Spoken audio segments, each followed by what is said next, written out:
Olá, pessoal, boa noite. Bem-vindos a mais uma live do Camomilas do Sono. Hoje nós trataremos de um assunto que atormenta um pouquinho aí vários pais e mães. Camila já entrando com a Camila Bueno, nossa super parceira consultora do sono, e vamos falar sobre picos de crescimento, saltos de desenvolvimento e a Tchau, sua Mai. influência no sono, total influência que acontece aí no sono dos nossos pequenos e grandes também, né? Porque tudo depende de como é que a gente vê essas crianças, né, Camila? É isso mesmo. Para Então, mim, vamos eles vão ser falar sempre sobre. pequenos, apesar de estarem enormes. Não, tem pai e mãe que o filho está com 18 anos e ainda considera pequeno, né? E a gente fica pensando, assim, é interessante porque, assim, a gente falar das influências do sono, porque os picos de crescimento e os saltos de desenvolvimento são algo que acontece de forma natural na vida de toda criança, de todo ser humano, né? E que para algumas pessoas podem, para alguns bebês, para algumas crianças podem afetar mais e para outras menos. Sim. Então, aquele bebê que era super tranquilo, que dormia super bem, pode simplesmente passar a não dormir tão bem. E aí a Camila vai explicar para a gente o que que é isso, Camila? O que que é esse pico de crescimento, esse salto de desenvolvimento? Porque isso dá um nó na cabeça da gente, é a mesma coisa, não é? É sinônimo, não é? O Não. que que Então, é vamos lá. isso? Vamos lá. Tudo isso faz parte do desenvolvimento normal da criança. Então, pico de crescimento é tudo que se refere ao crescimento em si. Não tem nada além disso. É criança ganhando centímetros na sua estatura. E quando isso acontece, vamos lembrar que o crescimento não é linear, né? A gente cresce, a gente, né? Porque eu parei de crescer mais, já, mas a gente cresce um pouquinho, dá uma estacionada, cresce mais um pouquinho, dá uma estacionada, e assim vai durante toda a sua fase de crescimento, que vai terminar lá na adolescência. Nos 2 primeiros anos de vida, esse crescimento é muito intenso. Tudo é muito intenso. Tem a neuroplasticidade, tem o crescimento, tem o aprendizado, é tudo muito, muito, muito intenso. Então, os picos de crescimento se referem a isso. E é normal e esperado que durante o crescimento da criança, o aporte calórico aumente. Então, a criança pode vir buscar na mãe, além do aporte calórico, mamar um pouco mais, também dá aquela certa insegurança, porque é uma mudança. Então, ela vai buscar na mãe também o carinho, a segurança, o aconchego. Mas o pico de crescimento é isso. Varia um pouco de criança para criança, quanto que cresce, como que cresce, mas eles seguem mais ou menos aí uma regularidade. Mas é isso mesmo, quando a gente coloca aquela roupinha e fala, putz, semana passada estava cabendo essa roupa, agora não cabe mais. Ah, percebi que estava um pouquinho mais agitado, estava um pouquinho mais angustiado. Pode ser por isso. Pode ser por causa do pico do crescimento, que deu essa alterada no estado emocional da criança. Né? Que pode afetar sono, pode afetar durante o dia, a criança está um pouco mais agitada, ficar um pouco mais ansiosa. Isso pode acontecer. E é importante a gente observar os nossos filhos. Eu estou me mexendo, a luz está aqui, também está dando sombra. E é importante a gente observar os nossos filhos para a gente poder entender esses momentos. Que não é manha, que não é carência, faz parte do desenvolvimento deles e a gente tem que estar atento para isso. Isso são Uhum. os picos de crescimento. Os Então, saltos de pico de desenvolvimento. crescimento, só para fazer um resumo geral. Pico de crescimento, resumindo, é quando a criança dá aquele estirãozinho, né? Quando Isso. eu botei a calça, hoje estava boa, botei no dia seguinte já está apertado. Como assim? Cresceu do dia para a noite? É mais ou menos isso. Cresceu Quando do dia para a começa a noite é perder mais a ou menos roupa. isso. É mais ou menos isso. É isso mesmo. Cresceu do dia para a noite. Vou até contar uma história engraçada. A roupinha que meu filho usou no primeiro dia da maternidade, foi uma roupinha amarelinha, linda. Falei, ai, que bonitinho. Tava ali perfeitinho, tava até grande. Aí a gente voltou para casa e exatamente com 7 dias de vida, a gente foi na minha obstetra. E aí eu quis colocar exatamente a mesma roupa, porque era bonitinha, porque é RN, e os meus filhos costumam a crescer muito rápido mesmo. Eu pensei, gente, eu vou Vai perder perder logo, logo. né?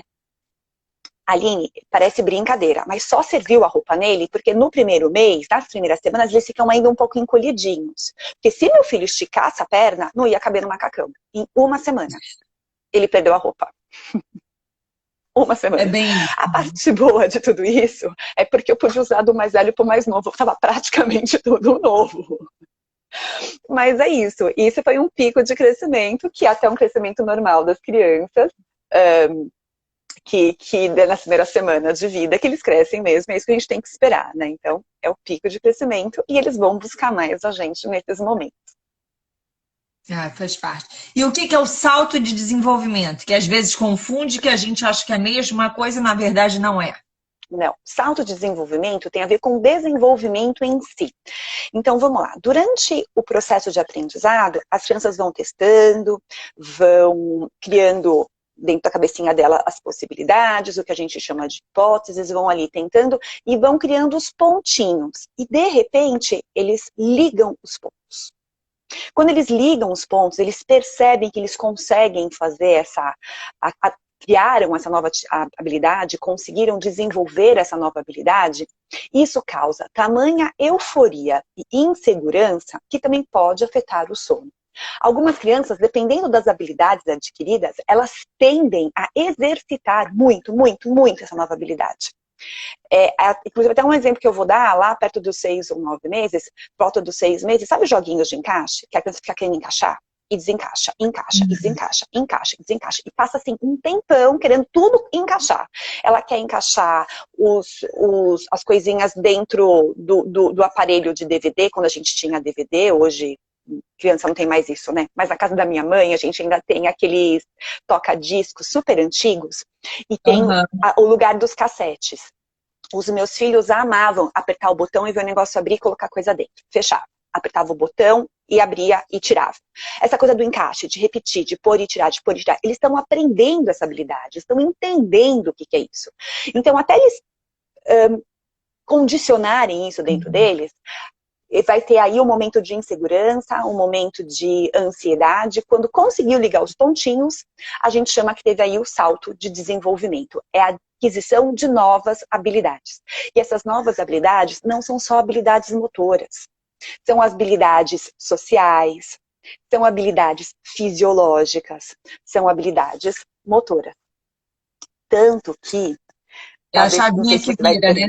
É a chavinha que vira. Eu não sei se vai ter se a gente vai especificar a pergunta, mas nos 4 meses, o primeiro trimestre, por exemplo, a gente tem 3 importantes saltos, né, de desenvolvimento. Mas eles são muito tranquilos, porque o bebê ainda é muito novinho, a gente não percebe tanto. É quando ele começa a fixar o olhar, é quando ele começa a dar uma resposta positiva, quando ele fixa o olhar e sorri para a mãe. São pequenos saltos de desenvolvimento que a gente está tão ainda emocionada naquele primeiro trimestre, tentando entender quem é a gente na fila do pão, que a gente não consegue entender ainda tanto essas nuances. Mas o primeiro grande salto de desenvolvimento, que costuma abalar as estruturas maternas, é o salto dos 4 meses. Esqueci de falar uma coisa. Nos 2 primeiros anos de vida, a gente tem em torno de 10 saltos de desenvolvimento. Então, a gente tem ali 10 momentos de sono abalado, de angústia da criança, de volta ao porto seguro, que é a mãe ou o principal cuidador, que é importante a gente saber disso. Nos primeiros 2 anos são 10. 10 então, saltos a gente tem aí uma média de, a cada 2 meses, ter um vulco-vulco, né? Sendo que no primeiro ano é mais intenso. Lembrando que no primeiro trimestre a gente tem ali 3 saltos, né? Então, a gente tem um espaço um pouquinho maior, mais perto do final do segundo. No primeiro, assim, o primeiro semestre, eu acho que é um semestre muito intenso, né? E o primeiro ano, de uma forma geral, né? Da criança, do bebê. Né? São muitas descobertas, aí depois as coisas vão se acalmando aos poucos, né? Mas esse primeiro semestre mais tenso, vamos dizer assim. Sabe que eu ouvi de uma mãe hoje, é o que você falou, né? Que tem mães com filho de 18 anos que ainda consideram um bebê. Mas ela comentou mais ou menos isso. Não lembro exatamente as palavras, mas ela falou que durante toda a infância da criança e adolescência, a gente vai ter muitos momentos de perda de sono, de ansiedade, momentos que eles tendem a voltar para a segurança que somos nós. Porque imagina um adolescente que fica apaixonado e tem aquela coisa do primeiro amor, também vai voltar para a gente, né? Espero eu que meus filhos voltem e discutam isso comigo para a gente poder ter um diálogo bacana sobre relacionamento também, né? Então é um momento de aprendizado para todo mundo, né? Mas os 2 primeiros anos realmente são bastante intensos. Sim, bacana saber também sobre isso. E essa influência, por que que influencia no sono? A Então, criança né? cresceu influenciando o sono. A criança começou a falar influenciando o sono. A criança começou a andar influenciando o sono. Tudo influenciando o sono, gente. Como assim? Como é essa Tudo, influência toda no sono? Conta tudo pra influencia no gente. sono, por quê? Porque uma das funções do sono é a consolidação do nosso aprendizado. Então, se a gente está aprendendo a se relacionar, se a gente está aprendendo, se o nosso corpo está aprendendo novas habilidades também, como a introdução alimentar, é uma nova habilidade que o nosso corpo está aprendendo, assim como o desfraude também é uma habilidade que o nosso corpo está aprendendo, ou se não, as aquisições motoras, tudo isso que diz respeito a aprendizado, à consolidação de memória, tudo vai influenciar no sono, porque é ali, no sono profundo, que o nosso organismo assimila tudo isso. Lembrando que a fase do sono profundo é importante também para a reparação celular, para o metabolismo de hormônios em geral, como o metabolismo do hormônio da insulina. Então, a gente precisa lembrar que o sono é afetado também por quê? Porque lembra lá nas nossas primeiras lives, uma coisa que eu vou repetir sempre, que uma boa noite de sono depende de um dia bem vivido. O boa noite se começa no bom dia.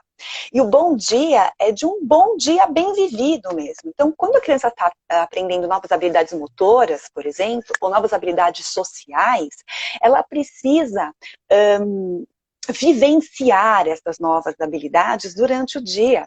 As trocas sociais, os testes de aprendizado motor, quando ela quer engatinhar, ou rolar, ou ficar de pé, tudo isso tem que ser muito exercitado durante o dia, para que ela não leve essa necessidade para a hora de dormir, para quando ela for se deitar.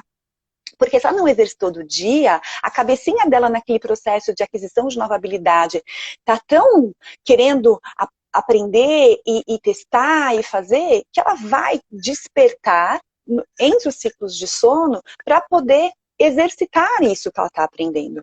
Então, por isso também que é importante ter um dia bem vivido, entender isso, a fase que o filho está passando, entender isso e proporcionar na rotina da criança momentos em que ele possa exercer isso que ele está aprendendo. Sim. E uma coisa que eu sempre falo, assim, que eu já comentei, a gente tem por hábito, quando a gente viajava, né? Não agora, mas sempre intercalar um dia mais agitado com um dia mais tranquilo. Porque naquele dia mais agitado, quando a gente faz muita coisa, principalmente em períodos de férias, as crianças tendem a não dormir bem, né? Porque Sim. fica processando toda aquela informação de mudança de rotina, de informações novas, de estar em um ambiente novo e assim vai. E deixa eu te fazer uma pergunta, Camila. Isso funciona? Esses saltos e esses picos de crescimento, eles vão abalar o sono de todas as crianças ou em algumas crianças isso é mais aflorado e outras menos? Qual é a diferença? Porque assim, a gente vê até, por exemplo, eu tenho 2 filhos e eu vejo assim, o meu filho mais velho passou por isso de uma forma muito tranquila. Já a minha mais novinha, ela teve alguns descompassos no sono. Isso acontece e por que que essa diferença acontece, né? A gente não é todo mundo igual? Como assim Não. que isso acontece? Não. Como assim? Eu criei meus filhos iguais, né? Como assim? Não, acontece. Primeiro, porque você citou viagens, né? Por que que atrapalha um pouco o sono? Porque são novos sabores, são novos aromas, são novos lugares, são novas experiências. O ambiente toca a gente de forma diferente. e tudo isso tem que ser processado. Se é uma praia, vocês moram no litoral, mas vocês vão para uma praia diferente. Ah, mas praia não é tudo igual? Não, não é tudo igual. Não. A exploração do lugar é diferente, né? O sabor da comida é diferente. O sabor do suco de laranja é diferente do suco de laranja de casa. Vem num copo diferente, num canudo diferente. Então, tudo isso são experiências, sim, experiências novas, que valem a pena para a criança. E por mais que o sono não ande da forma que andaria em casa, é um momento de aprendizado. Então, nesse momento de aprendizado, se você está lá para aprender, para vivenciar, vamos vivenciar. O que a gente não sugere é, no momento de adequação de sono, de reeducação de sono, que você está ali tentando organizar as coisas, fugir um pouco de uma rotina que está voltando a ser restabelecida. Segura um pouco a ansiedade da viagem.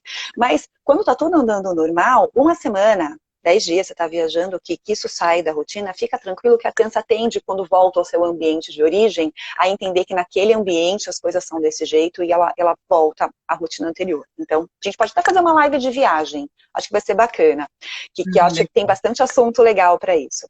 Mas, voltando à sua pergunta, cada criança reage ao toque dessas informações diferentes. Então, crianças mais sensíveis tendem a ser mais sujeitas a sentir mais as alterações, né? A demonstrar mais essas alterações.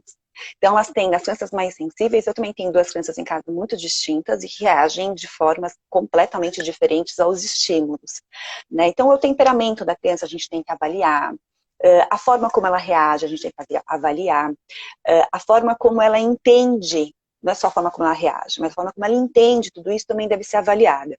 Então, sim, cada criança reage de uma forma diferente. E cada fase do seu desenvolvimento também vai ser diferente para tudo isso. Crianças muito novinhas talvez não sintam tanto essas alterações, esses estímulos. Crianças mais velhas, talvez que já entendam mais o que está acontecendo, reajam a esses estímulos de formas diferentes. Então, o que acontece no ambiente vai ser sentido de forma diferente. Mas voltando a falar do desenvolvimento em si, porque os saltos de desenvolvimento têm a ver com o desenvolvimento, a gente ouve muito falar das regressões de sono. E que eu acho que é um nome tão assustador que deveria chamar progressão de sono, porque não está se desenvolvendo, não está andando para frente, Como assim não tá está acontecendo tudo regredindo? normal. Como assim regressão de sono? Ah, mas é porque antes ele dormia bem, agora está dormindo mal, então ele está regredindo porque ele está dormindo mal. Não, ele está naquela fase, naquele momento, ele está passando por um período de intensa adaptação neurológica, de intensa mudança, e ele não está regredindo. E está progredindo. Então a gente tem que desmistificar e olhar com amorosidade essas alterações de sono. Porque, apesar de ser muito desgastante para nós, família, principalmente para nós, mães, que a nossa cultura ainda sugere que nós que tenhamos que acolher essa criança no meio da noite, nosso filho no meio da noite, é muito desgastante para a gente, mas ele está numa fase de desenvolvimento linda, de aprender novas coisas, de se desenvolver, de interagir diferente, do organismo dele aprendendo novas coisas. Então eu gostaria da gente aqui fazer um combinado, de todo mundo que está assistindo a gente, de parar de falar de regressão e olhar esse momento com amorosidade e entender que é uma progressão. Porque é uma progressão, né? E é uma fase, né, Camila? É uma fase, essa fase ela vai passar. Desde que a gente acolha essa fase e entenda que é aquele momentozinho que passa. Em relação a essas fases especificamente, Camila, assim, qual a dica que você daria, assim, como consultora, de o que a gente pode fazer? Eu percebi, assim, são duas perguntas, na verdade, que eu quero te fazer. Uma, assim, como eu percebo que a criança está passando por esse pico de crescimento, esse salto de desenvolvimento? E a segunda, qual a dica que você me daria se eu conseguir perceber isso? O que eu faço para o meu filho não sentir tanto em relação ao sono? Qual seria a dica que você daria? Então vamos lá, como que você percebe? De repente, o trenzinho tá andando no trilho bonitinho, assim, né, encarrilhado, um vagãozinho atrás do outro, e do nada ele descarrilha. O sono altera, ele fica mais necessitado da sua presença, ele volta para você mais vezes, ele pede por você. Bebês que mamam pedem para mamar mais, eles te procuram mais por um porto seguro, porque eles estão inseguros com essa mudança. Então, acho que isso é uma dica boa aí. Você percebeu uma alteração no seu filho. Os dias continuam iguais, a rotina continua a mesma, as atividades estão iguais, mas ele não está bem. Se ele não estiver doente, não tem febre, não tem outros fatores associados como uma diarreia, como um dentinho nascendo, uma picadinha, um sinal de alergia, não tem nada disso, de sinais de doenças de saúde, então acredite, seu filho está passando por um salto de desenvolvimento ou um pico de crescimento. Existem N aplicativos que as pessoas podem, que as mães podem acompanhar, mas eu não gosto muito de falar deles, porque para as mães mais ansiosas, elas ficam, ai meu Deus, tá chegando, e agora? Vai começar. Não.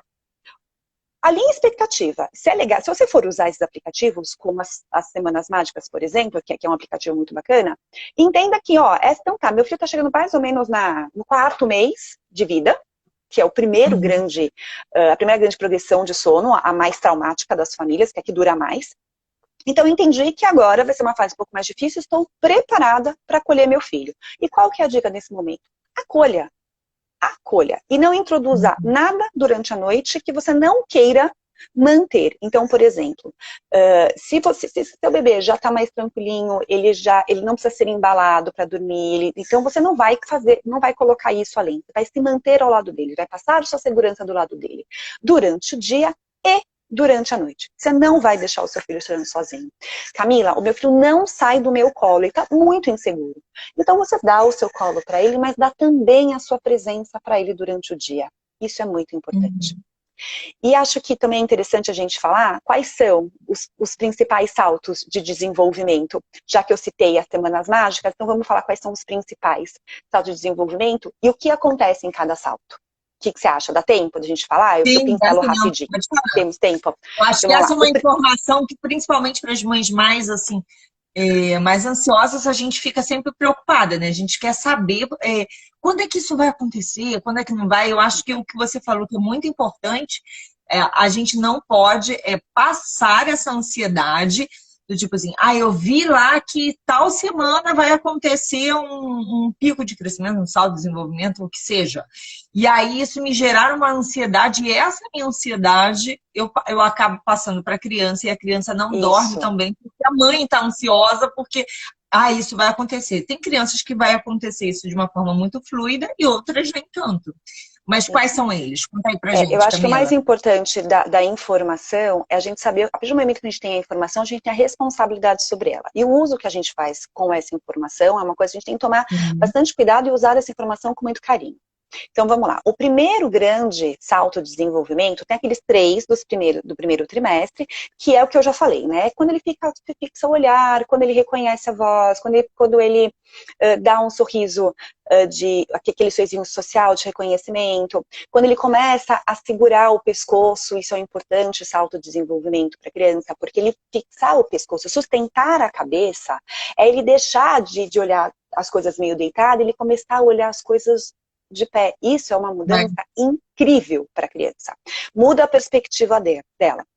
Mas aí, com 4 meses de vida, o temível salto, né, regressão, a temida progressão de sono dos 4 meses, acontece muita coisa com 4 meses. Com 4 meses, neurologicamente, eu vou falar tudo o que acontece, né, do social, do neurológico e do desenvolvimento motor. Neurologicamente, a criança começa a ter um sono, ela deixa de ser aquele sono de bebê, de sono bifásico, de dorme quando está cansado e acorda quando está com fome, e começa a ter um sono mais parecido com o sono do adulto, começa a ter fases o sono dela. Então começa a ficar um pouco mais difícil, porque para aprofundar o sono, para chegar no sono profundo, ela passa por algumas fases. Então, esse é um principal porém aí. Ela vai usar o triptofano, que é um aminoácido que tem na alimentação e riquíssimo no leite materno, para produzir a melatonina. Ela está produzindo a melatonina já no organismo dela, proveniente do triptofano e da serotonina. Então, também é uma coisa que é bacana dizer. Fisiologicamente, neurologicamente, tem esses 2 fatores associados. Socialmente, o que acontece é outra coisa também no fisiológico. A amamentação, ela muda. E a mãe começa a pensar, meu filho está acordando mais vezes porque eu não estou tendo leite. Porque até pouco tempo atrás, a minha mama ficava túrgida o tempo inteiro. E meu bebê mamava. Agora, a minha mama não está mais ficando túrgida o tempo inteiro. Então, estou produzindo menos leite. Quando, na verdade, o que acontece é uma adequação da demanda do bebê. É uma adequação da demanda do bebê com a produção da mãe. Lembrando que a mama é fábrica, não é estoque. Então, se o bebê mama em livre demanda, ele já adequou ali mais ou menos um ritmo de mamada. O corpo da mãe já entendeu essa adequação, esse ritmo. A natureza é sábia e é linda. E o corpo da mãe vai deixar de gastar energia produzindo o tempo inteiro um leite que o bebê só vai mamar daqui a um tempo.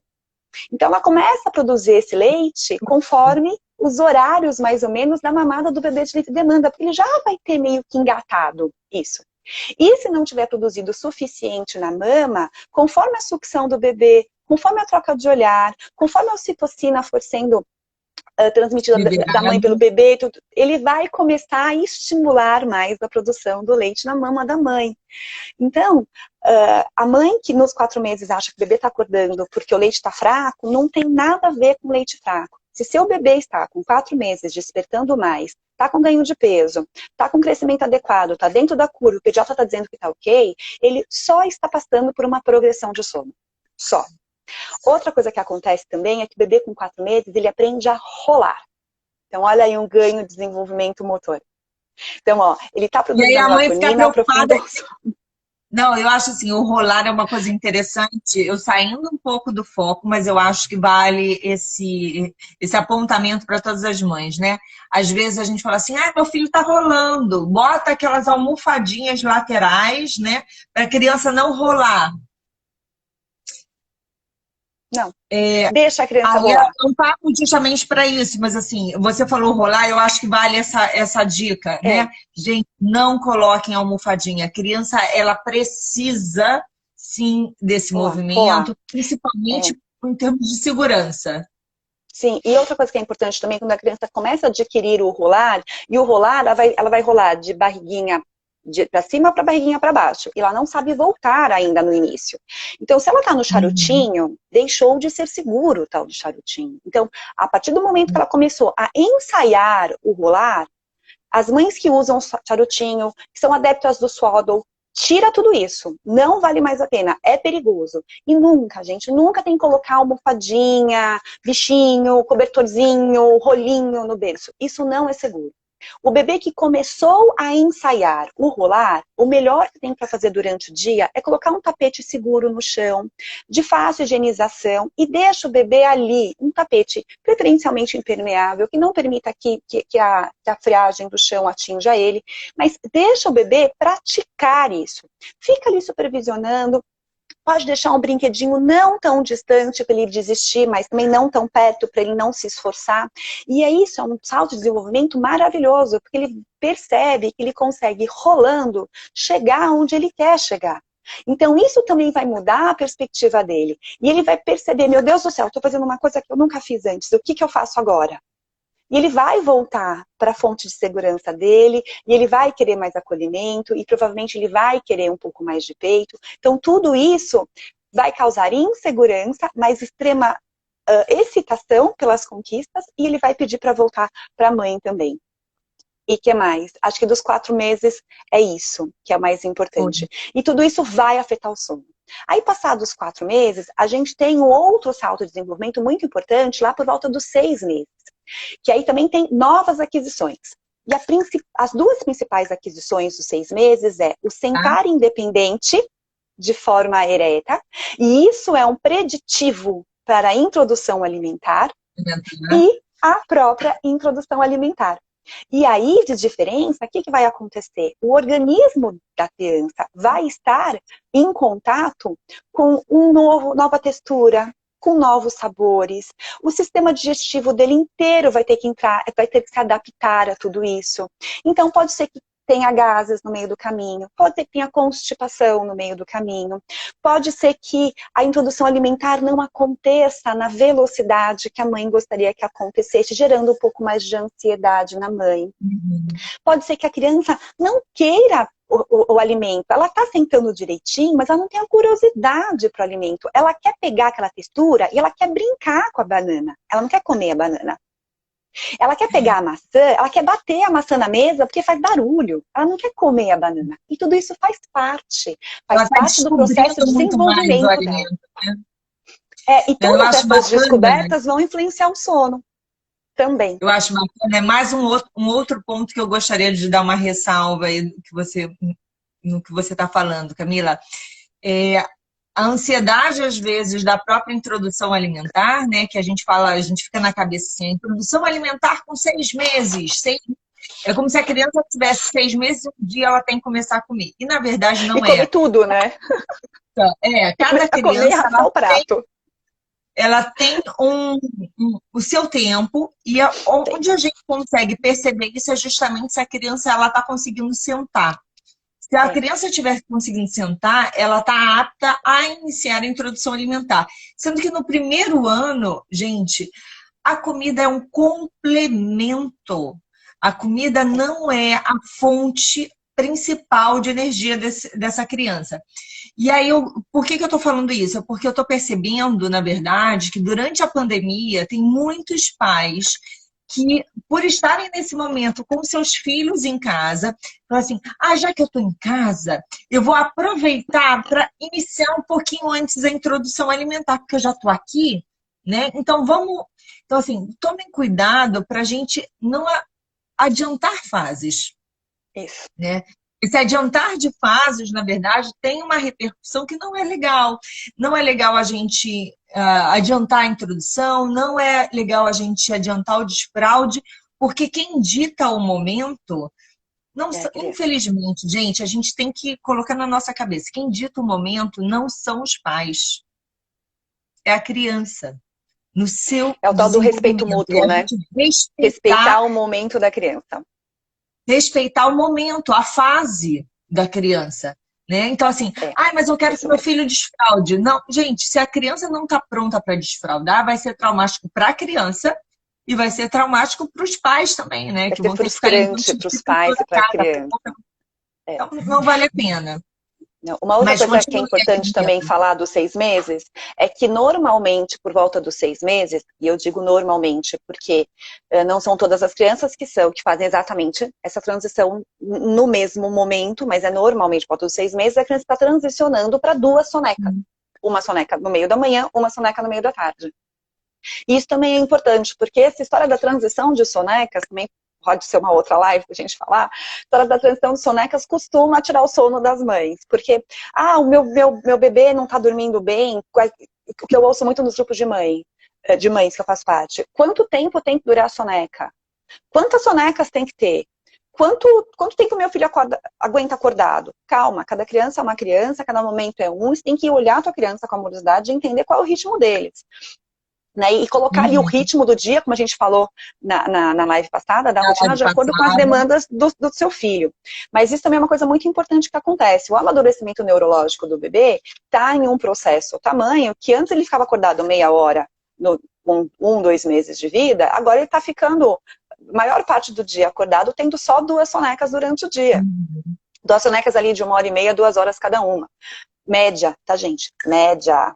Mas todo mundo faz isso. Mas, enfim, por 6 meses, então, também tem essa outra alteração. Então, olha, ele senta, então, imagina ele sentado sozinho, com as mãozinhas livres, tudo que ele não pode fazer, a quantidade de coisas que ele não pode conquistar no mundo, a quantidade de coisas que ele não pode pegar, ele consegue levar a mãozinha para a linha média e levar as coisinhas na boca, ele consegue pegar, a pinça fina está sendo muito mais desenvolvida. Então, olha quanta coisa, está pegando as coisas, que está começando a se desenvolver, não, ele está desenvolvendo a pinça fina, né? Então, e está mudando o soninho. E se ele não fizer as sonecas direito durante o dia, porque está tudo muito excitante, vai afetar o soninho durante a noite. Então é muito importante entender o desenvolvimento de cada fase do bebê. O próximo salto de desenvolvimento vem ali por volta dos 9 meses. Tem por volta de 7, vai acontecer ali a angústia da separação Quando a criança começa a ensaiar o engatinhar, normalmente vem ali os primeiros sinais da angústia da separação, porque ele começa a perceber que está se afastando, ele está se afastando da mãe. Então começa a perceber ali a angústia da separação. Isso depende muito de bebê para bebê, mas pode começar a aparecer por volta dos 7 meses, mas a média é entre 8 e 9 meses.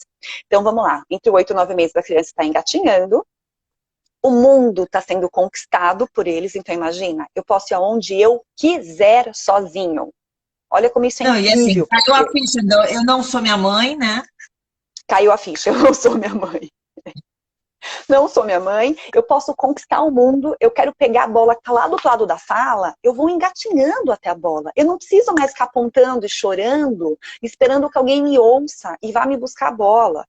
Entende? Eu tô vendo aquele copinho ali de água, eu tô com sede, deixa eu ver o que tem nesse copinho. Eu tô mastigando o canudo do copinho. Eu posso pegar a folha do jardim da minha casa ou do vasinho da minha mãe e puxar, porque eu tô vendo que tem uma textura diferente ali. Eu estou descobrindo o mundo com 9 meses. Então, isso também, e com 9 meses ele ainda mantém aí as 2 sonequinhas e vai ficando cada vez mais difícil, porque a criança se exercita muito, fica muito excitada, mas às vezes fica um pouco mais difícil a sonequinha da tarde. Normalmente a primeira soneca do dia é mais fácil. Mas tem que se fazer a soneca da tarde ainda com 9 meses, é de extrema importância. Então a sugestão é, deixe ele aproveitar muito bem o dia, faça o dia ser bem vivido durante os momentos que ele estiver acordado, respeitando os momentos de expansão e de contração, para que na hora que aparecer os sinais de sono, você consiga reconhecer e possa finalmente colocá-lo para dormir. Então, isso é uma parte. E aí a criança está engatinhando e ela já começa a se puxar para ficar de pé. Então, olha só que incrível para a criança. Ela consegue ir para qualquer lugar, ela se puxa para ficar de pé, ela consegue olhar o mundo numa perspectiva agora da própria altura. É incrível para a criança. Gente, ai, que saudade dos meus nessa fase. Também tenho saudades. Também tenho saudade dessas dos meus descobertas. E dos seus, Gá. Não tenho saudade das mudanças de sono que aconteceram, né? Normal, mas assim, da parte sim. Tenho saudade dos meus e dos seus. Uma coisa que eu preciso te falar, importante. A progressão de sono dos 4 meses, ela é duradoura, dura em torno de 3 a 4 semanas. É de deixar a mãe louca mesmo. A dos 9 meses, também ela é um pouquinho extensa, dura entre 2 semanas. Também é um pouquinho extensa. E aí, vamos lá. A próxima, por volta de 1 ano de idade. Por volta de 1 ano de idade, o que está acontecendo? Ele já está conseguindo ficar de pé sozinho, já está ensaiando os primeiros passos, já está dando os passos laterais apoiado. O que mais que ele faz? Ele já está se alimentando muito melhor. Ele já está interagindo com outras pessoas. Normalmente, hoje, nos nossos dias, essas crianças já estão indo para a escolinha, então a interação social, por mais que ela ainda fique muito focado nela só, a interação social, as referências aumentaram muito. E ela já tem essa noção social. Então, é um desenvolvimento, é um pico é um salto de desenvolvimento, não só motor, mas é um salto de desenvolvimento social. E com o ano, ela já está articulando mais as palavras, né? Já está balbuciando, já está falando palavras de 2 sílabas. Não está com super vocabulário desenvolvido ainda.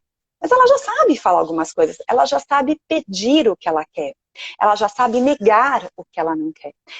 Ela já está se percebendo um cidadão, uma criança, um ser, com vontades próprias, com desejos próprios, e ela já está conseguindo se colocar.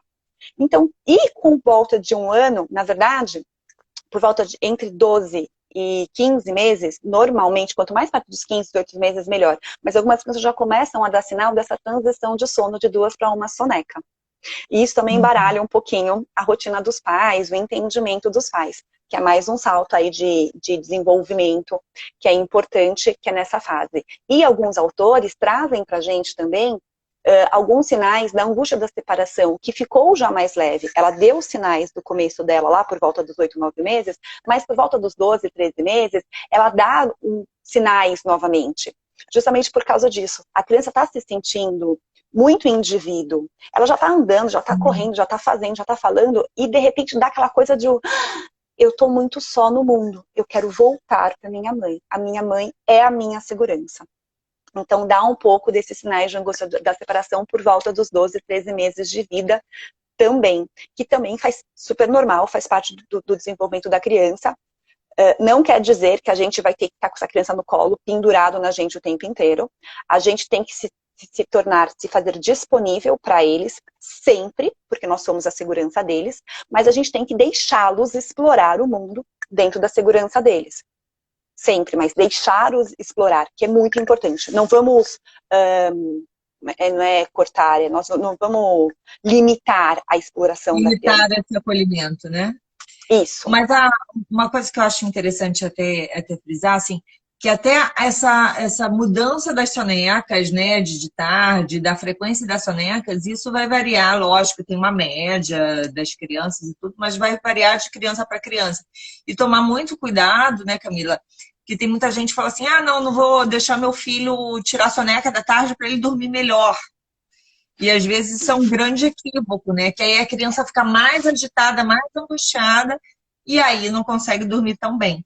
Mas assim, dá uma pincelada assim, para as crianças mais velhas, quais seriam os outros momentos que isso acontece? Dos saltos de desenvolvimento das crianças mais velhas. Então, os saltos eles continuam a cada nova aquisição. Então, o momento de desfraude é um salto de desenvolvimento. Então, acho que depois a gente tem ali a primeira transição, antes vai ter a transição de soneca, que vai ser por volta de 3 anos e pouco. Então, vai ter ali a última transição, de uma para nenhuma. Então, de 13 a 15 meses vai ter uma transição de soneca. Quanto mais perto dos 18 meses, melhor.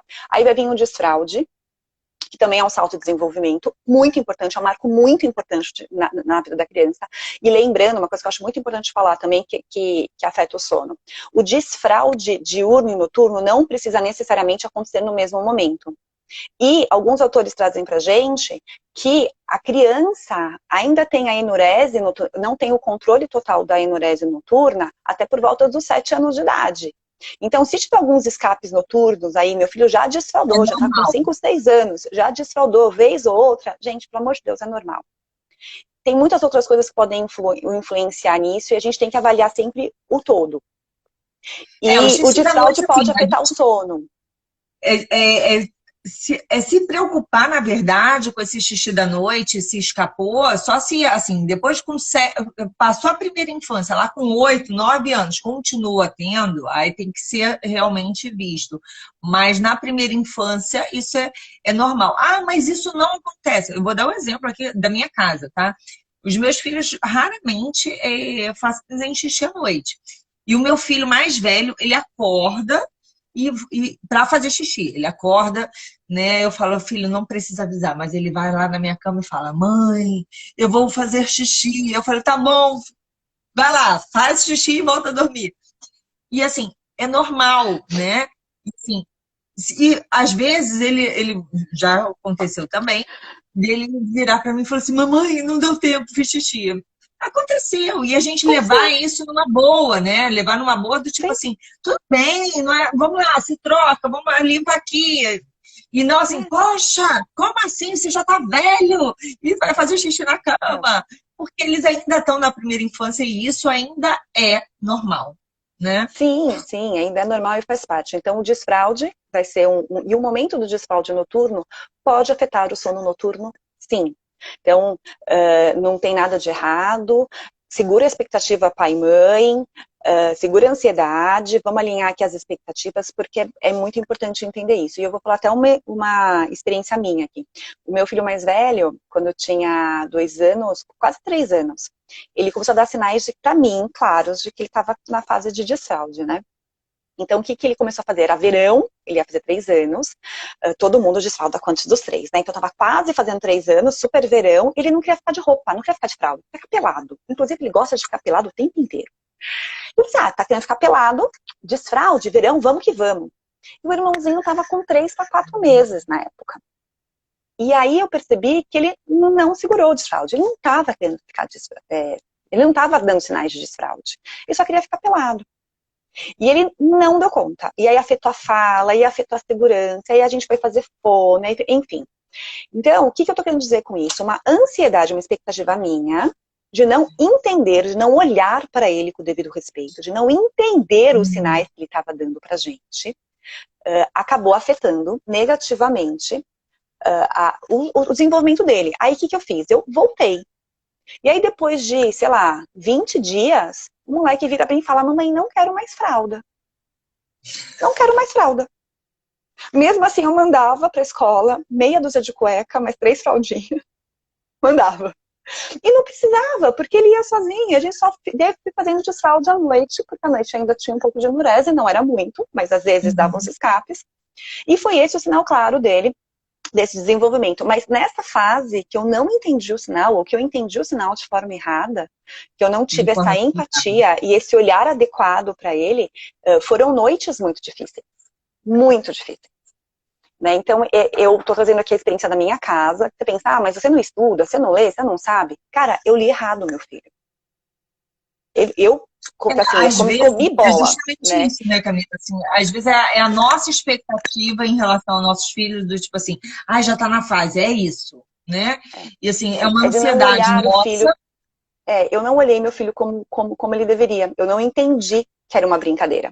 Mas tudo bem, faz parte da maternidade, não vou me chicotear, carregar essa culpa. Faz parte, a gente dei um passo para trás, porque faz parte também, inclusive nas progressões de sono, a gente percebe que não tendo bem, vamos dar um passo para trás, vamos esperar o tempo da criança, vamos acolher essa criança, vamos dar subsídios para essa criança, vamos dar os tijolinhos para ela construir os degraus dela, né? Para ela poder subir. E é isso. Mesmo quando a gente trabalha com sono, quando a gente faz todas as outras coisas, é isso que a gente tem que pensar. E quais são os outros, né? Então, quando...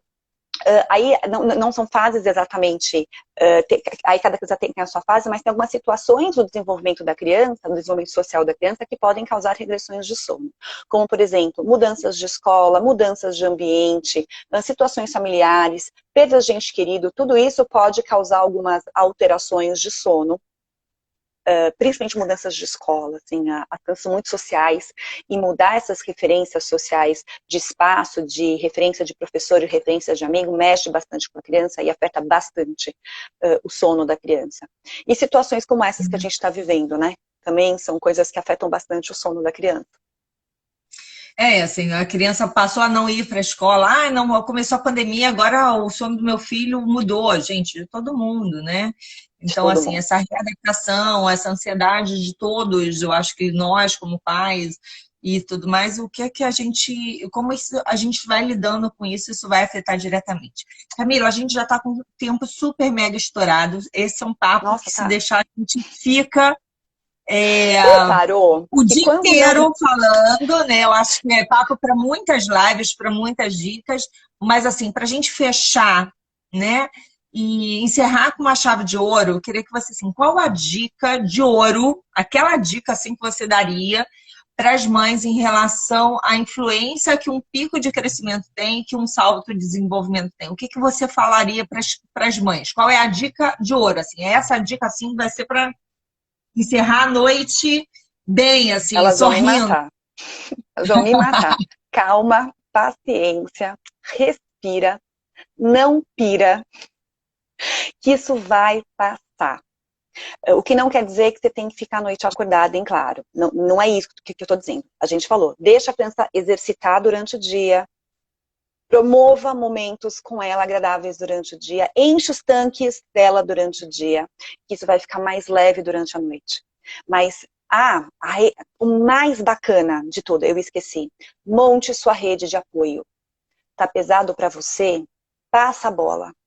Descansa um tempo, tente um cuidador, uma avó, uma vizinha, sua rede de apoio. Para a maternidade, não é só para salto de crescimento, para o pico de crescimento, salto de desenvolvimento. É para a maternidade.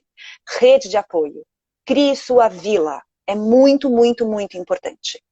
Muito Inclusive importante. na pandemia, né? Porque a gente tem que ter essa rede também na pandemia, gente. Não, eu não posso ter a babá do meu filho mais aqui, ou eu não posso contar com a escola. Tá, mas assim, com quem você pode contar nesse momento? Você tem Com um vizinho parceiro, com a bacana? mãe, Então, não sei. você tem A um gente vizinho tem... bacana que está no seu prédio, que é a sua vizinha de porta, a vizinha de trás da sua casa, que tem o filho da tua idade? Une quintal. Fica um dia na tua casa, um dia na casa dele. Mas conversa, gente. Conversa. Que dá certo. Eu estou isolada na minha casa, minha vizinha está isolada na casa dela. A gente pode se ajudar? Então se ajudem. conversa, se unam, criem sua vila, por sanidade mental, por necessidade sua de convívio, por necessidade da criança. Não é fazer rave dentro de casa, fazer festa, não é isso. Não, não é isso. É uma família apoiando a outra família. Família que se conheçam, famílias que se ajudam, famílias que se respeitam, famílias que tenham o mesmo entendimento das coisas. Eu acho que isso é a dica de ouro da maternidade dos dias de hoje. Criem sua vila, se ajudem, que eu acho que vai ser menos pesado de carregar tudo isso. Ficar sem dormir é insano, ficar com criança no colo o tempo inteiro não é necessário. Você não precisa ser Marte, mãe não precisa ser Marte, ninguém precisa ficar chorando, nem você, nem o seu filho. Rede de apoio nesse momento é fundamental. E literalmente, né? Respira e não pira, né? Não Respira, pira. não pira e observe seu filho, porque às vezes a ansiedade é muito mais nossa do que deles.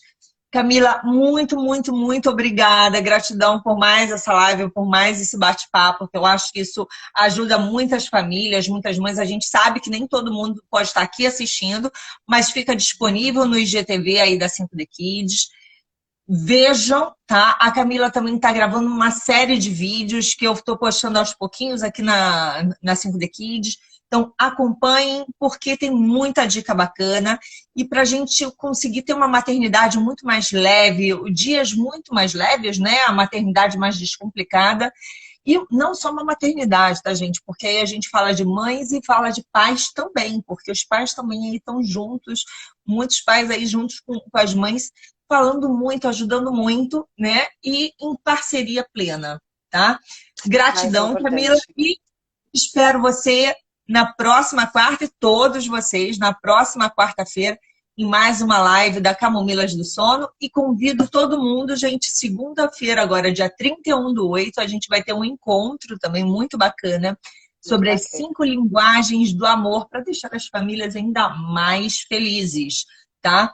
É uma visão voltada muito para a criança, para famílias, com também a nossa parceira Nicole Gonçalves. Espero todos vocês quarta-feira que vem com Camila Bueno, na Camomilas do Aline, Sono. posso participar na segunda? Posso estar também assistindo junto? É para mim também? Eu quero. É, para todo mundo. Na verdade, é um presente da 5D Kids nesse momento de pandemia, porque a gente pensou nesse presente, porque a gente sabe o quanto na pandemia a gente estreitou relações, a gente está 24 horas com o parceiro, com os filhos, e que às vezes isso dá aquela transbordada, né? Então, assim, como a gente pode lidar com isso? Como é que a gente pode entender a linguagem do outro para ter uma relação mais feliz, né? Mais leve. Então, não deixem de participar. E acompanhe a gente, acompanhe aí a Camila e a gente vai se falando. Gratidão, Camila. Boa noite para todo mundo. E a gente... Oi, Cá! Ó, entrou. Oi, Cá! Oi, Cá! E a gente vai se falando. Tá? Obrigada, Aline. Beijo, boa noite. Beijo. Boa noite. Boa noite. Noites mais tranquilas de sono para todas nós. Boa noite.